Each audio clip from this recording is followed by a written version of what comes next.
Здравствуйте. В одном из недавних видео мы говорили о корпоративных налогах.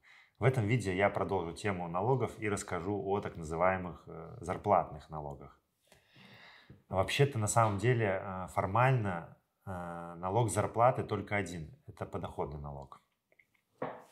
Он у нас составляет по общему правилу 13%. Все остальные платежи, которые оплачивает наниматель при выплате заработной платы своим работникам, я называю налоговыми условно. На самом деле это так называемые обязательные платежи. Итак, какие это платежи?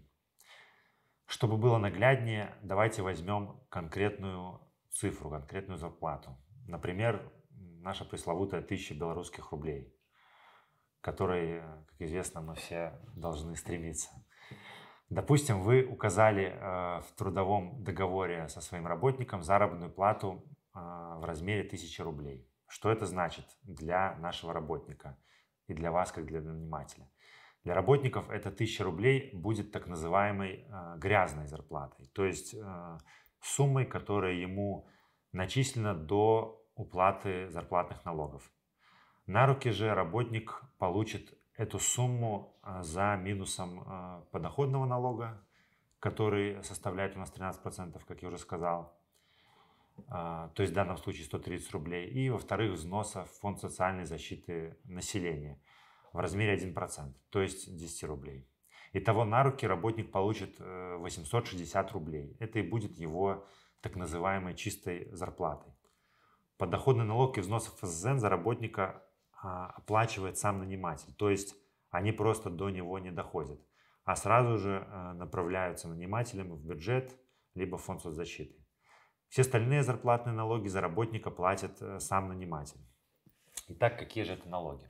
Во-первых, это тот же взнос в ФСЗН, который для нанимателя уже будет составлять не 1%, как в случае с работником, а 34%. То есть при начисленной зарплате в 1000 рублей он составит 340 рублей. И второе – это платежи в Белгострах, то есть платежи за обязательное страхование от несчастных случаев на производстве и профессиональных заболеваний.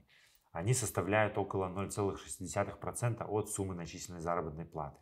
То есть в нашем примере это 6 белорусских рублей. Итак, что мы имеем и во сколько нам, как нанимателю, обойдется работник с зарплатой в 1000 белорусских рублей? Если почитать все, что мы заплатим нашему работнику, это получится 860 рублей чистыми, плюс 13% подоходный налог, плюс 35% ФСЗН, помним, 1% за работника и 34% за нанимателя, ну и плюс 0,6% платеж Белгосстраха. Итого получается, что всего мы заплатим 1346 рублей. То есть, если принять нашу чистую зарплату 867 рублей, вернее 860 рублей за 100%, и прикинуть, сколько процентов от этой зарплаты составит все те платежи, которые мы утрированно называем зарплатными налогами, то у нас получится цифра примерно равная 56%. То есть, если вы хотите на глаз прикинуть, во сколько вам обойдется ваш работник, просто возьмите сумму зарплаты, которую вы ему обещали платить на руки, и увеличьте ее на 56%. И вы примерно получите реальную сумму, в которую вам обойдется работник. Теперь, я думаю, всем становится понятным, почему имеет место такое явление, как зарплата в конвертах. По понятным причинам многие наниматели не хотят официально показывать реальную заработную плату своих работников, которую они им платят. Ну, соответственно, чтобы таким образом избежать дополнительных затрат, которые им придется при этом понести в виде вот этих зарплатных налогов. На этом пока все. Если у вас остались вопросы, можете задавать их в комментариях. Будем отвечать.